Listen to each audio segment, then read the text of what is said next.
Pagi hari seusai hujan lebat ia mendera Yogyakarta pada 2 April tahun 1960. 3 orang warga desa Nayan, Maguwoharjo, Sleman, Yogyakarta pergi meninjau sawah mereka. Masing-masing adalah Madiono, Karso Utomo, dan Ahmad Rejo. Ketika menelusuri tebing-tebing sawah, mereka melihat wadah aneh yang terpendam di dalam lumpur. Rasa penasaran membuat mereka mengangkat periuk perunggu tersebut. Namun mereka sangat terkejut lantaran apa yang mereka temukan tidak hanya wadah logam, tetapi juga harta karun yang tak ternilai. Di sekitar periuk perunggu itu, Madiono, Karso Utomo, dan Ahmad Rejo menemukan cincin, lembaran kertas emas, keris kecil, kalung emas, siluet manusia, dan rantai. Namun, temuan yang tampak paling berharga adalah sebuah topeng emas. Topeng tersebut memiliki dimensi panjang 15 cm dan lebar 10 cm, beratnya 73 gram, terbuat dari emas 18 karat. Bentuknya cembung dengan bagian belakang yang melengkung ke dalam.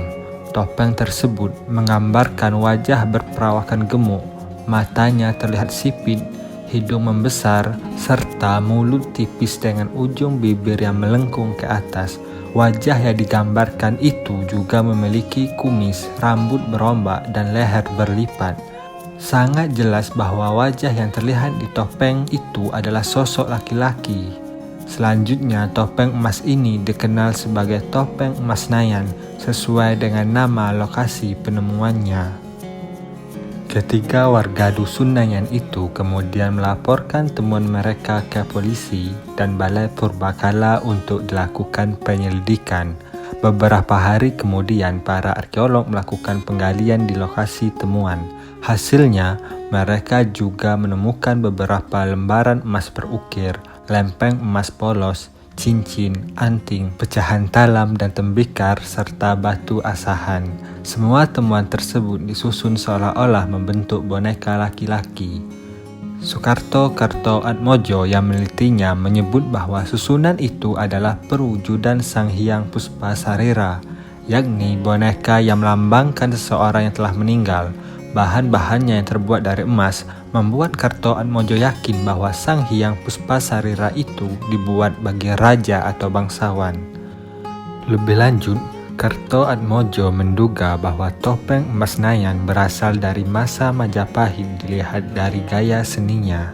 Semua temuan tersebut kemudian diserahkan ke pemerintah Provinsi Daerah Istimewa Yogyakarta.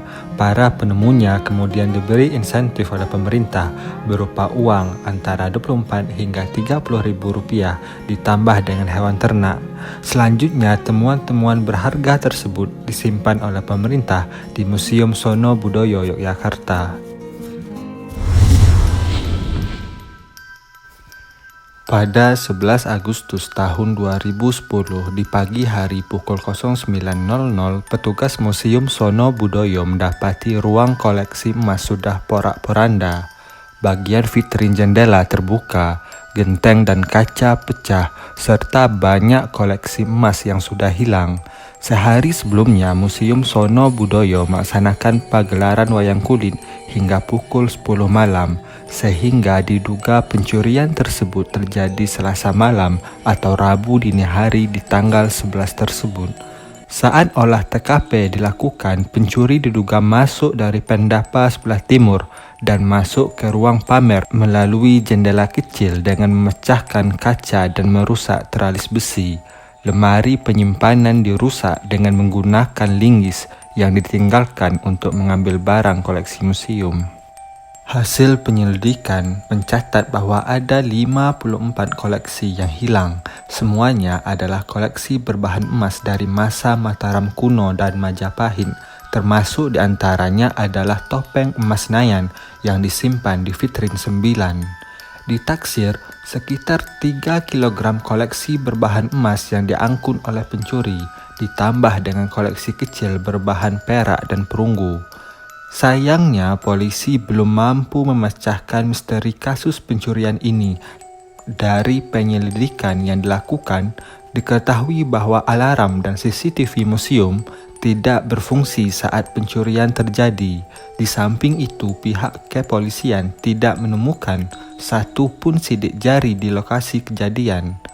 Kejanggalan lain adalah ditemukannya beberapa koleksi yang ternyata adalah tiruan dari koleksi asli yang hilang di sebuah ruangan. Temuan-temuan ini memunculkan kecurigaan adanya keterlibatan pihak dalam atas hilangnya koleksi museum. Dugaan sementara menyebutkan bahwa koleksi benda bersejarah tersebut dicuri untuk dijual di pasar gelap internasional yang mampu membelinya dengan harga hingga miliaran rupiah. Sudah 11 tahun berlalu sejak pencurian topeng emas Nayan dan artefak emas lainnya masih menjadi misteri tanpa diketahui keberadaannya lagi.